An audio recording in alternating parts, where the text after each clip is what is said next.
Ngibingelele-ke babukeli emakhaya, ngibingelela ngaphansi kohlelo lwethu uMgwazela.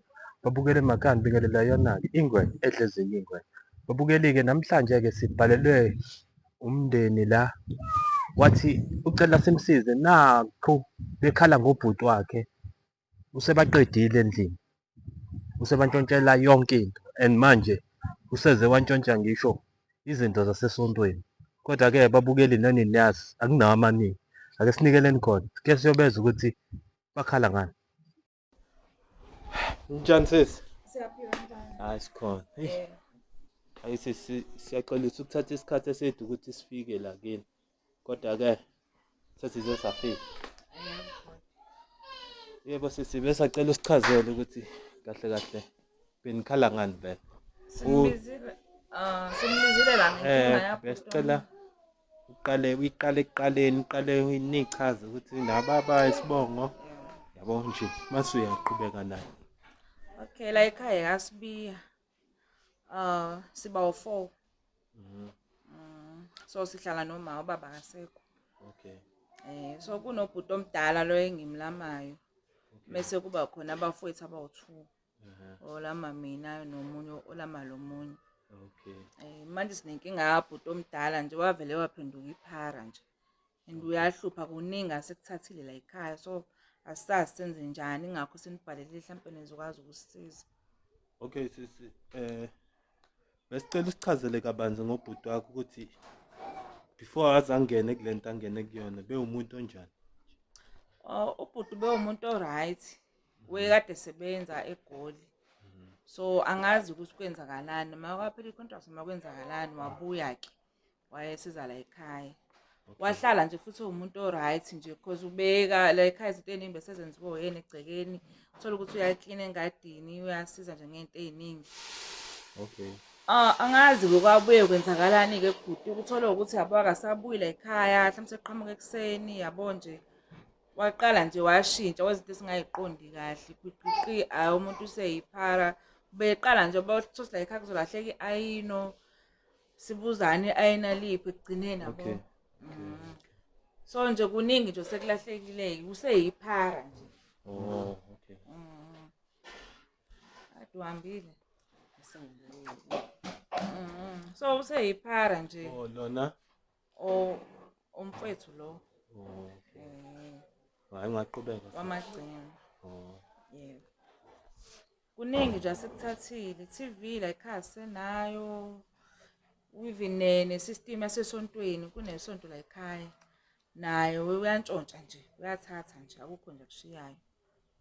So manje nina sisibe nithi nifuna thina senisize nani? Yes brother, usizosiza yena yazi usesikade ekhaya la. Uyasitshontshela lo muntu usesikhathela yena. Asazi manje sisenze njani.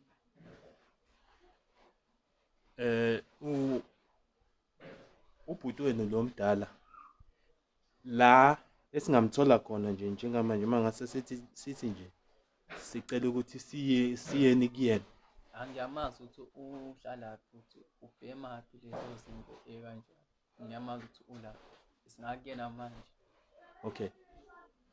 Yena beningakaze nizwe ukuthi i-radio izinto zenu nesystem ne-radio yenu udayise kuphi. Sakwazi la kudayise khona. Inkinga uma ngabe siyokufuna kabafuni bathi bafuna imali, umfowethu imali usayidla yonke. Bafuna imali. Into eyinkinga nathi asinayo imali ukukhokhela zona. Ingakho sinibize mhlawumbe khona ningasiza ngawo. Kanjani bathenge into ephareni umuntu abambonayo uthi uyiphara. Yasazi nathi abantu bayarong nje. Ungathenga kanjani izinto kuyiphara? Asazi nathi nalaphi. Hey abantu banengqondo embi. Ingqondo embi. Ungathi umuntu umbone intshontshe umbone ukuthi lezi zinto ayiphethe uyintshontshe kubo. Abantu bakule ndawo nje. Andike lapha abanochuku so ngingakho sisathi sibhalele mhlawumbe nizokwazi ukuthi nisisize. Ngoba sengiyasaba phela ingane zami ayizozeyimali imalela lo yiphara. Lento kumele iqedwe lento yokuthi umuntu athenge into kuyiphara. Kumele soyivala lento khona namhlanje. Sizosuka la manje sihambe sifuna umfowenu umfowenu uyena somqhubu kube uyena oyokhomba la adayisa khona izinto lezi zala ekhaya. So hamba noba. Ukhona ubhuti wami ngangale. Usafana nje usenza ama-homework. Okay. Khona ezokwazi ukukhomba ngoba athatha amatekati, khona ezokwazi ukukhomba amatekati laphaya nesystem le yasesontweni. Alright. Cha ukhohlakela. Mshado asenze kanje. Awuthathe kuyosikhombisa umuntu lo nisikhombisa umuntu lo sohamba naye ukuze sizoyiqeda lento khona namhlanje. Alright.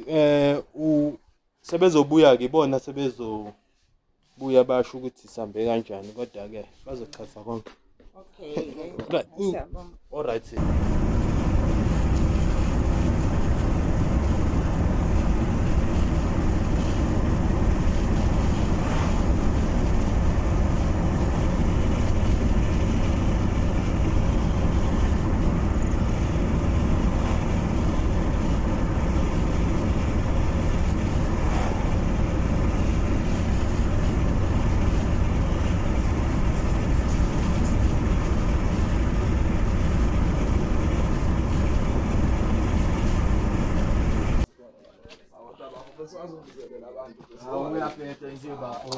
Lalela wena mfethu yini uyini qoqo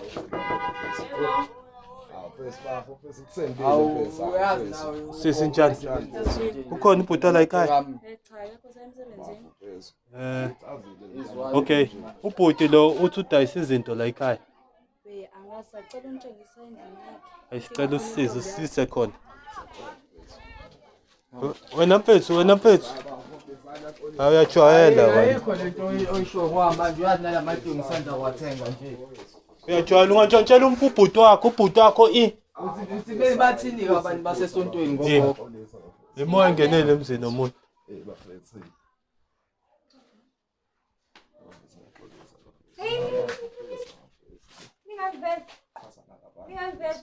imani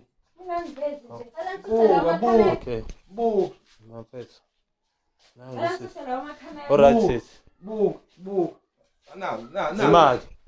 imali lalela izona lezi phethe into zakho sisi uyazazi lezi zinto Ngiyazazi lezi zinto lezi. zafika nobala endlini Zafika naye ubhuti. Wayezoyidayisela ubhuti engihlala naye la ekhaya. Uyazi la manje ngisanda kwathenga. mfethu sisi cela usikolele siyayithatha lezi zinto sihamba nazo umtshele ubhuti wala ekhaya ukuthi nangu umuntu oyidayisile and uzoyifuna kuyena izinto zakhe imali yakhe uzoyifuna kumfowethu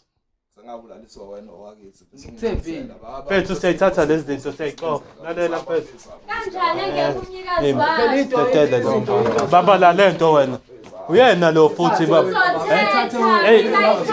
kahle sisi kahle lalela wena the time uyiletha la ubuyithethe uyiphethe kanjani hayi bona ukuthi uzokwenza njani noma uzoyiqukula zonke Angeke nikwazi ukuthi nimlinde azoyithatha yena. lalela sisi wena uzokhuluma naye ukuthi khona abafethu abafikile nalo bhuti bezolanda izinto ezidayiswa uyena Bengibambisile kodwa mfethu ubambise kanjani ngezinto zamfowenu Kukhona lento yasesontweni bafuna bathini ngogogo yabazi nje nomakhelwane kanjani. Ngicazile nje bafu ngizodayisa ngifone yapha esingikwazi ukukhipha izinto. thatha mfethu izinto sambeni wena ubuyiqukule kanjani the time uyiletha la ekhaya mbuku ushawe na iroster lo muntu lo Bayakazi.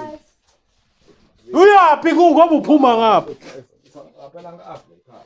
hayibo Ebafong foqa baba. hayibo i-wrong lento yenzayo Hawu. Abantu abaswazi ukuvela abantu. Ubufuna benze njani? ubufuna enze njani mfowenu Tshela nawe. Ayingihlezi ngikhuluma nawe. Bekungiphoqa phela into bengizoyenza. samba hamba umelini la hamba ya